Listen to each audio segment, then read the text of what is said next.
So most of us are on some kind of journey, whether that is navigating our way through life, maybe you're on a career path, or you're on an emotional or spiritual journey.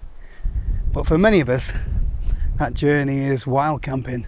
So if you're new to the channel, my name is Paul, and if like me you like to pitch your tent on the side of a mountain or throw down your bivvy along the beach somewhere, then you probably know that we go through lots of different phases. So in fact, some of us have gone full circle, done the whole trip so to speak, and ended up right back where we started.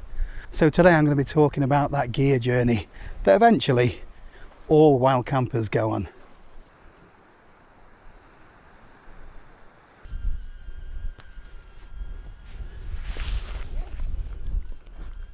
So for me, when I first started wild camping, the initial spark anyway was to find an escape from the 9 to 5 and the daily grind, and I wanted to be a little bit closer to nature. I'd been watching things like Ray Mears and Bear Grylls and all of that kind of stuff, and I wanted a bit of that. I didn't have any gear or anything like that, and back then you weren't into all the techs and specs and all that. You just grabbed what you could, you bought what you could afford just to get you out there really. And I started off with a simple bivvy bag, cheap second-hand sleeping bag and a roll mat. I didn't care how much things cost, didn't care what it weighed. I just grabbed what I could just to get out there. In fact, my first setup was made up of army surplus gear. It weighed a ton and was really bulky.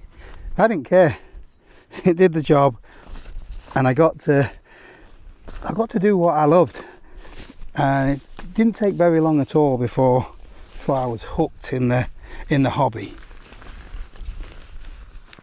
But once you get hooked, you start to realise that there's different gear out there. There's lighter bits of kit. You end up going down that rabbit hole. I think it's the same with most hobbies. Once you get into it, you start researching more and more about the things that you need to be able to do your hobby, or things that you think you need to be able to do your hobby. For all of these different materials, all of these different weights, all of these different specs, and there's also a lot of good marketing there that tells you why something is better than another bit of gear. So the first lot of gear that I got was more suitable for bushcraft. When I got into the wild camping and hiking in the hills, the stuff that I had was too heavy, too bulky. So I went down the ultralight route, trying to find the best gear for the lightest weight. But you find that comes with a premium. Trying to save a few grams here and there cost a lot more pounds here and there.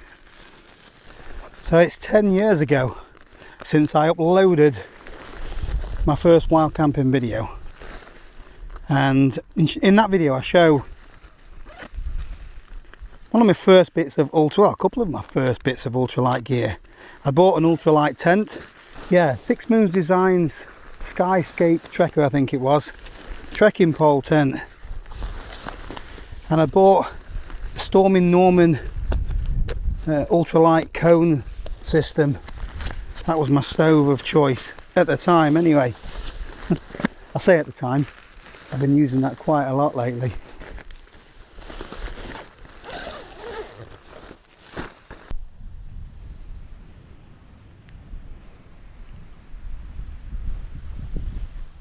Here's a prime example, ultralight, my Stormin Norman cone.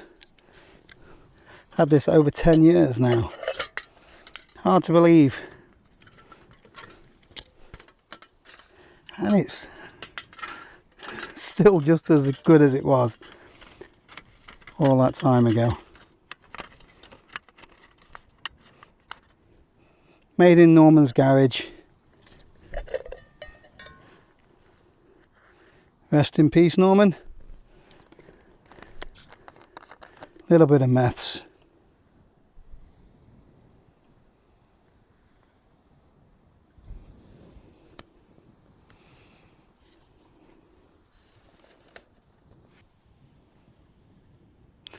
Not a bad place to have a brew, is it? Hello, GoPro.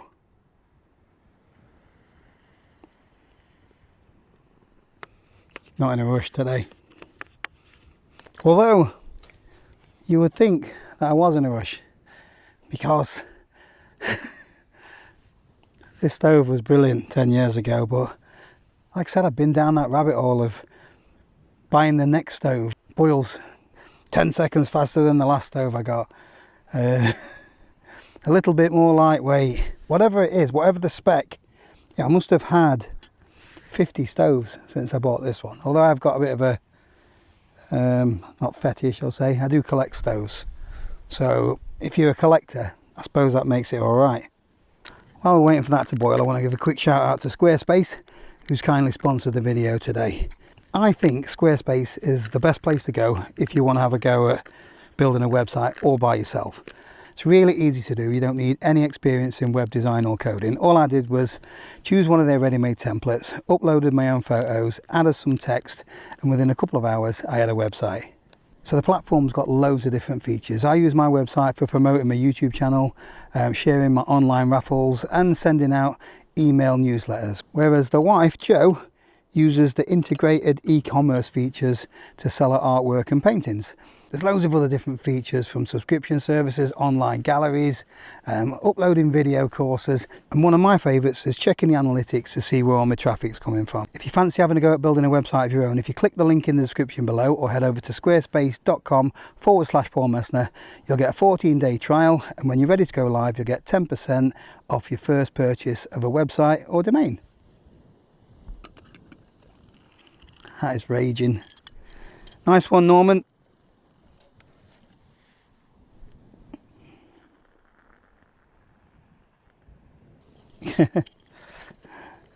Sand on my lid. That is why I don't do lots of beach camps. What was I just saying about buying too much gear? I've just been looking for a spoon. Realised I've packed another stove as well. Jet boil. It's quicker, but it's heavier. Do I need both? Probably not. Did I buy both? Yes. It's all part of the phases that we go through. So once I'd done the ultralight thing, I had all the ultralight gear, shall we say. Yeah, they're great for Derwent Valley Heritage Way, for Edale Skyline. You certainly notice a difference with the ultralight gear when you're walking 15, 20 miles a day for 2, 3, 4, 5 days, whatever it will be. But then I moved on to the next phase. Don't know if you'll do the same or you've done the same. I wanted to be pitching my tent on the summit of a mountain or the side of a cliff. I wanted to be camping in snow. I wanted to be camping in high winds and stormy conditions. I didn't like lightning, but you know, I wanted to test my mettle. You know, I'd had nights where I am holding on to my trekking pole or holding on to my tent poles just to survive the night. And it might look fun on YouTube, but the reality is, especially as you get older, that it's not so much fun. But for that, you need the extra gear. I needed to get a Hilleberg Sulu. That was my dream tent at the time. I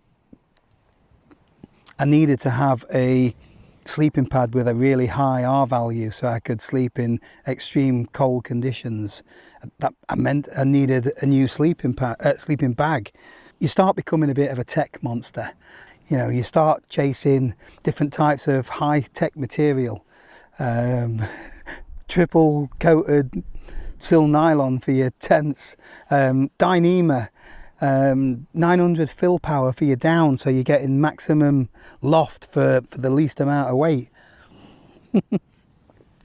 And you convince yourself you're some sort of expert because you know the differences between the R values of sleeping pads and comfort ratings and extreme ratings of sleeping bags. You spend more time looking at spec sheets for gear than you do actually getting out and using it, and that is wrong. It got to a point where you could ask me what the weight was of a Hilleberg Sulu compared to a Wild Country Helm 1, and I could tell you how much the tent weighed. I could tell you what the hydrostatic head was of certain tents, all of that kind of stuff. You know, breathability of jackets and bivy bags, that kind of stuff. And you're getting caught up in the details rather than getting out and just enjoying the outdoors. It doesn't really matter that much. So now we've reached the next stage, the epiphany, that we're actually juggling two different hobbies. You know, there is the hobby of getting outdoors and spending a night under the stars, and then there's the hobby of infatuating over gear, the specs, the trying something new. You drive yourself crazy when you buy a new bit of kit and then something else is released a week later that weighs a little bit less or is a little bit more breathable, boils a little bit quicker. And all of that gear optimizing and comparison and stuff, it slowly starts to strip away the actual enjoyment of just getting outside. I've lost count of how many phases that is. Is it 4? Next one, 5. Not even sure if this is the last, but coming full circle, I'm going to call it. And I'm not sure if that is the last phase for me. I'll probably go back to stage 2 again. You never know. I can give you a few examples of it. So I did get, I got rid of my dream tent. The tent that I always wanted from early days was the Hilleberg Sulu, and I got rid of it. It did everything that I wanted to do, and I had some fantastic memories with it. And even in videos that I've made saying which is the best tent you've ever owned, I say it is the Hilleberg Sulu.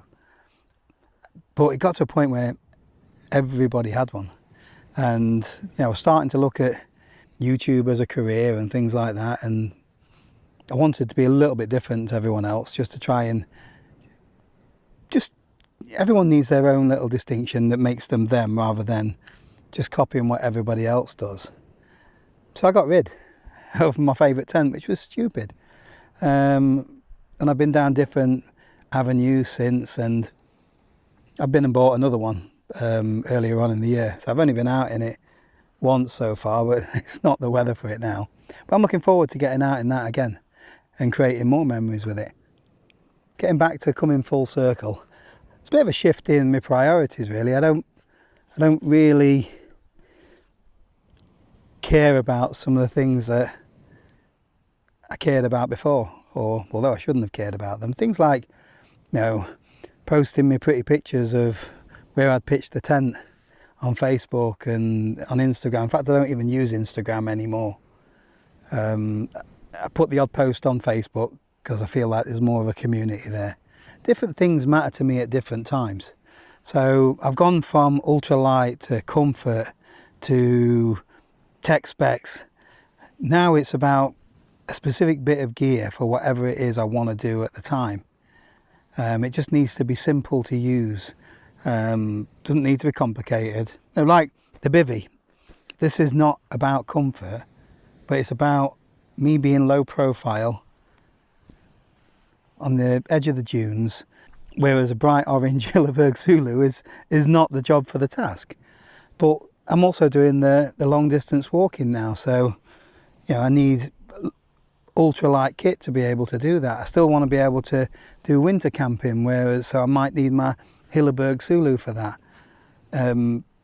It's about having you know, we don't want round holes in square pegs or whatever the old saying is. The right tool for the job. So it's also been really important to me is reevaluating my why. You know, why I got into this in the first place. It is to be able to find peace. It is to be able to touch the earth, be a bit grounded, but also see some beautiful things, interesting things. It doesn't always have to be in the mountains. It doesn't have to be in extreme conditions. You know, picking the right moment to do that. There'd be a time where I would head up into the hills and pitch my tent where I wanted a beautiful view, knowing full well that the weather would be crap. Whereas now I'm not prepared to do that unless I'm accidentally caught out in it. I'm going to head out on a day when it's enjoyable, when I can see it in all its glory.